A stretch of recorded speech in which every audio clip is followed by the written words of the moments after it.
হ্যাঁ হইছে। এই যে ধানের জমি দেন না দুই সাইডে দা, এইখানটা যাবো ওই যে টেকে, আর আপনাদের দেখাইতে যাবো ধানের জমির আইল দিয়ে হাইটা যাবো। বন্ধুরা দেখতে থাকেন কত সুন্দর পরিবেশ। আসেন, এই যে দুই সাইডে দিল ধান ক্ষেত, এটা হলো আমাদের ধান ক্ষেত, এটা হলো আমার নিজের, এটা হলো আমার নিজের ধান ক্ষেত, আর এটা হলো আরেকজনের। তাহলে এই যে আমাদের গ্রামের ভিতরে ধান ক্ষেত্রে আইল দিয়ে এই সমস্ত আইল দিয়ে হাঁটতে হয়। হাইটা যাচ্ছে এখন ওই গাছতলা যাবো টেকে, সেটা হলো আমাদের এক স্বাস্থ্য ভাইয়ের টেক, ওই টেকে ছাওয়ার মধ্যে যাবো। এই যে ধানের জমির মাঠে দিয়া হাঁটতেছি, আর আপনাদের দেখাচ্ছি। দেখেন, আসেন দেখতে থাকেন, মজা পাবেন। আমরা যে কেমন জায়গার মানুষ, কেরম দেশের মানুষ, কোথায় থাকি, কোথায় থেকে আসছি, তাহলে এই মাঠে দিয়া এই আইল দিয়া হাঁটবো, আর আপনারা দেখতে থাকেন, মজা পাবেন। দুই সাইডে দা সবুজ শ্যামল ধানের জমি, কত সুন্দর পরিবেশমূলক জায়গা। এই সমস্ত জায়গাটা হাঁটলে কারো না ভালো লাগে। তারপরে আপনাদের সাথে আইসা গ্রামে এই সমস্ত জায়গা আমি সবসময় দেখাবার চেষ্টা করি। এই ধানের জমি, সবুজ শ্যামল মাঠ ঘাট দেখার চেষ্টা করি, কারণ আমি তো চিরদিন থাকবো না। ভালোকে ভালো বলবো, খারাপকে খারাপ বলবো, এটাই আমাদের দায়িত্ব। তাহলে এই সুন্দর জিনিসগুলো আপনাদের সাথে সমাজে ধরে তুলবো, দেখাবো।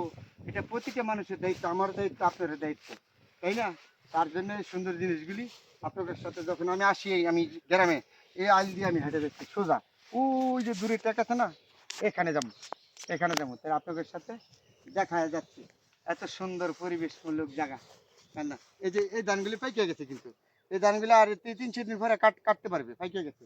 আর এটা আমার, এটা পাকে নাই, আমার এটা আরো 1 সপ্তাহ সময় লাগবে। আচ্ছা, আর এটা পাইকে গেছে, পাইকে গেছে। এই হলো আমাদের গ্রামের পরিবেশ।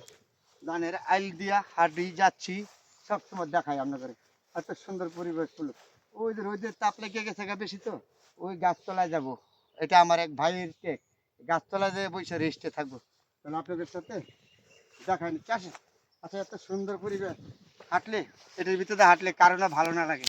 তাহলে সবসময় চেষ্টা করি আপনাদের ভালো কিছু দেখাবার জন্য। এই দুই সাইডে যা সোনালি ফসল, মাঠ ভর্তি, তাই না? যতটুকুই হয় কাইটো না। তারপরে এই যে আপনাদের যাচ্ছি, এই আইলটা যাবো আর দেখাবো, দেখলে আপনাদের মনটা ভরে থাকে না এরকম জায়গাতে হাঁটলে? তাহলে শহরের মানুষ কিন্তু বুঝবে না এই সমস্ত কষ্ট। আমি এই যে রোদ্রের মধ্যে কষ্ট করে আসতেছি না, যাইতেছি না, তারপর আমার খারাপ লাগে না, আনন্দ লাগে। কেন? এই যে আমার ক্ষেত ভরা ধান ফসল, মাঠ ভর্তি ফসল দেখে মনে আনন্দ ভরে জায়গা আমি ঘুরতে দেখতে দেখতে। তাহলে আপনাকে দেখাইলাম। তার জন্য আমার এই গ্রামে আইসা সবসময় আমি এইগুলি শেয়ার করি, আমাদের নিজের যেগুলি আছে এগুলি নিয়ে আমি দেখাই। হ্যাঁ, আল্লাহ পাকরে বেরালাম। হ্যাঁ, এটা একটু পাইকে গেছে, এটা আর হলো 1 সপ্তাহ লাগবে এই ধানগুলি পাইকে যাবে। হ্যাঁ, এটা আমার জন্য কত সুন্দর ফসল হয়েছে।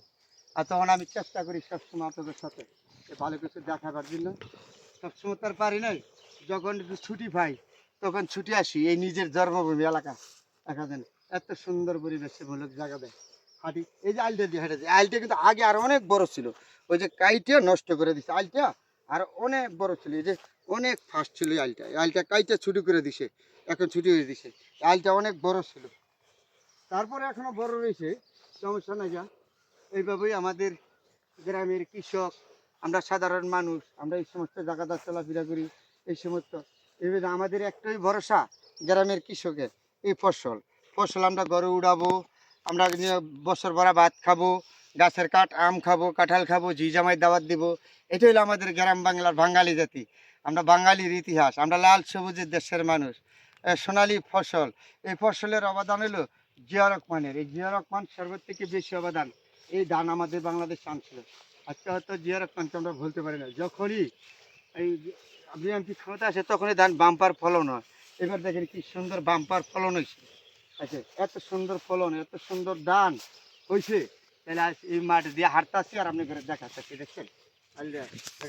এত কেউ বিরক্ত পাবেন, বিরক্ত বাগলে কিছু করার নাই, কিন্তু আমার ব্যক্তিগত মোবাইল, আমার সব কিছু, আমার সব কিছু আমি আপনাদের সাথে কে দেখবেন না আপনাদের ইচ্ছা।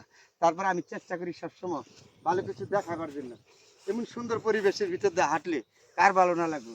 তাহলে এই আইল দিয়ে হাঁটতেছি আর যাইতেছি, দুই সাইডে ধানের জমি। যেখানেই থাকেন, কৃষক যদি বাঁচে দেশ বাঁচবে, কৃষক না বাঁচলে দেশ বাঁচবে না। কৃষক হলো আমাদের বাংলাদেশের সর্বোচ্চ থেকে 1 নম্বর হাতিয়ার, হাতিয়ার। তাহলে কৃষকদের প্রতি আমাদের, আপনাদের প্রতিটা লোকের ভালোবাসা থাকতে হবে। এই যে মাঠ ভর্তি ধান ফসলের, এই যে এখান থেকে গাছপালা সবুজ শ্যামল, কি সুন্দর পরিবেশ।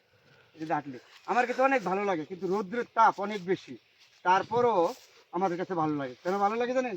এই জায়গার পরিবেশটা দেখতে, সুন্দর জিনিসগুলি দেখাতেছি আপনাদের সাথে, আমারই মনটা ভরে গেছে। এই সবুজ শ্যামল ধান দেখলে রোদের তাপ আমার লাগে নাই। কেন লাগে নাই? এই যে এত সুন্দর পরিবেশ মূলক জায়গাতে হাঁটলে, ধানের জমি, সোনালী ফসল, আমরা বাঙালি জাতি, একটা কথা আছে, আমরা লাল সবুজ বাংলা দেশের মানুষ, আমরা সোনার বাংলাদেশের মানুষ, সোনার বাংলাদেশকে ভালোবাসি। যে যেখানেই থাকেন, দেশের প্রতি আপনার আমার ভালোবাসা থাকা উচিত।